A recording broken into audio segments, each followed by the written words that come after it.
Hi, I'm Allan. I was the director on The Exodus Way. And I'm Josh. I was the storyboard artist and one of the animators. And we're going to dive in and break down some of the work we did to help you learn more.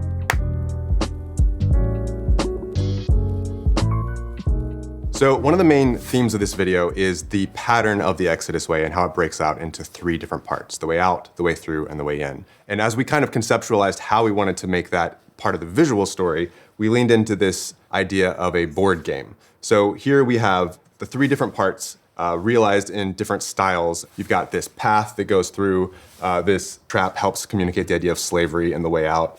The way through, we've got like skulls and bones. And then the way in is a lot more idyllic with the clouds and the mountains. And the shape language and the art style of each of these sections leans into that as well.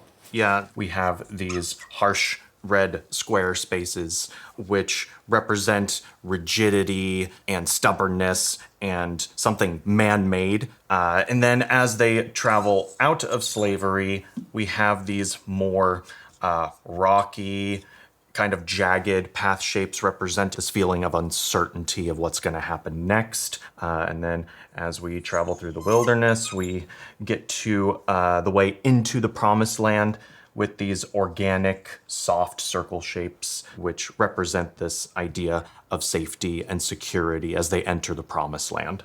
Yeah, and a lot of these shapes mirror sort of the style of the world. So the rocks in the way through have this same sort of rocky shape, and there's a lot more round shapes in the way in. So the path mirrors the environment at the same time. So for this video, we used a style that we've used in-house a lot called doodle style. But we've been calling it, for this video, doodle deluxe. Let's just do more doodles. So we have this crowd that's running towards Goliath here, and then they stop, and we have this more complex frame by frame character of Goliath here. Every time he moves, it's a new drawing. But then when the crowd is too afraid, they just slide back, no feet moving at all. One thing we don't really play with a lot in doodle style is like perspective. I thought it would be really fun in this shot when David throws the stone at Goliath. He falls forward in space. So Goliath starts off this big and then he ends up this big. Worked really well here to transition them from the way out of slavery into the wilderness. And one of the things about doodle style that is both a strength and sometimes a challenge is how simple it is. So in past videos, you look at like Son of Man or Day of the Lord, and you have these environments, but they're very open, right? They're mostly a blank white screen that the characters are on. And here we have this horizon line that goes all the way across. And some of these elements here are in the background, some of them here are in the foreground, and so as the characters are walking, there's a parallax you get, which is a lot more detailed than maybe what we've done in the past. But it was important for this video because the whole idea is that the characters are on a journey, and as they move from one environment into another, it needs to be really clear where they are and the progress they're making. So there were places where we introduced complexity to help tell this story. This scene here is a great example. We're trying to communicate kind of a climactic moment in the story where Jesus is revealing that this journey everyone has been on and this idea of the game we all play is actually a deeper and more flawed problem than anyone realizes. Jesus basically is saying, no, if you look deeper, the game is far more broken than that. Mm-hmm. So he pulls a lever and the whole scene turns into like death and destruction, and there's this huge snake figure that represents the evil. And our initial idea for this was a little bit different. Right, yeah.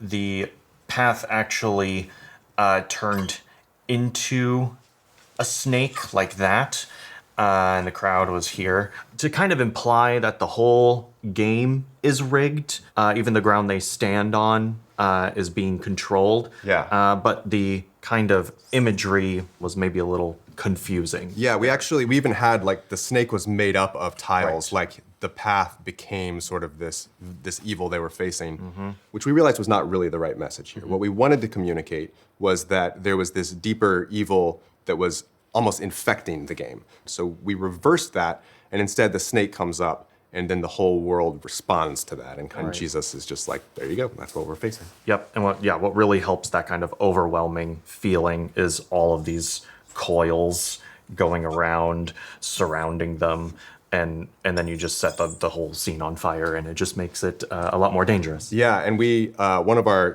concept artists had this idea to bring in a lot of this imagery of the pharaohs and the death scenes we've had before, and those then become part of the visual language of the snake. And this path flipping motif that we do here is actually used several times. Yep, so as soon as the snake starts transforming here, you can see that tiles are flipping into these more sinister black squares to kind of represent that dark snake color. Another example of this tile flipping is here at the end. So we start with the 3 panels, and then we're pushing into this promise of the way in that Jesus is bringing. And he stomps and transforms the whole world, which in this case is shown by remaking the whole game in the same way the snake did. Jesus is now redeeming it in this art. One of the other ways we leaned into board games was in this scene, you can see we have the path, but also the character of Pharaoh is sort of game piece-like. We took away their legs and gave them these like bases. In this case, it's made out of pyramids. So they look a lot like game tokens as they're sitting here, and they're obstacle for the characters. But as they come up to the water here, we were originally going to make this feel more like a board game with almost like cardboard pieces of water that would move. And it just wasn't really reading as an obstacle. And it's really important for this point in the story for it to feel like they're hitting a dead end. So it went from being almost these like curly, static pieces that they would just kind of come up to this full coastline that, again, is maybe not how we would have done it in past doodle videos, but it needed in this video to feel like a really big obstacle. Yeah, because it feels better to get to a line here and be like, oh, I can't go past, as opposed to a few cards that you can just walk in between. Yeah. Which I showed an early version of my 6-year-old, and he wanted to know why they didn't just walk around it. There you go.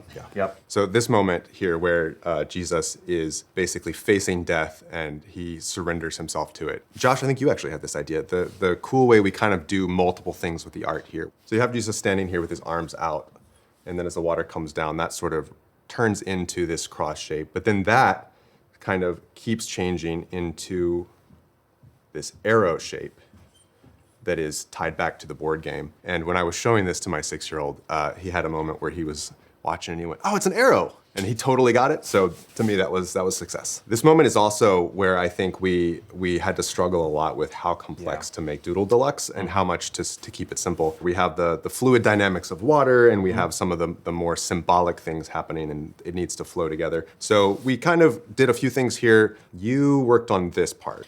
Yeah, I worked on this snake coming up where the fangs are up here, and then those fangs come down and they start slowly turning into a wave shape. That's a callback to the Moses scene earlier. Right, this is supposed to represent that Red Sea scene, but Jesus takes the hit of the wave, and so the snake turns into this water, and in just a few frames, we turn it into this splash that hides that transition into this cross to arrow animation. Yeah, and at this point, we're simulating the sort of distortions of water, but water is very detailed and complicated. So figuring out like how much to abstract it. And what we kind of did, we reduced it down to basically this shadowy shape trailing behind the people as they walk through, and it sort of, it kind of interacts with and distorts the arrow, but not too much that you lose the shape of the arrow, and not too much that it's becoming realistic. It has to stay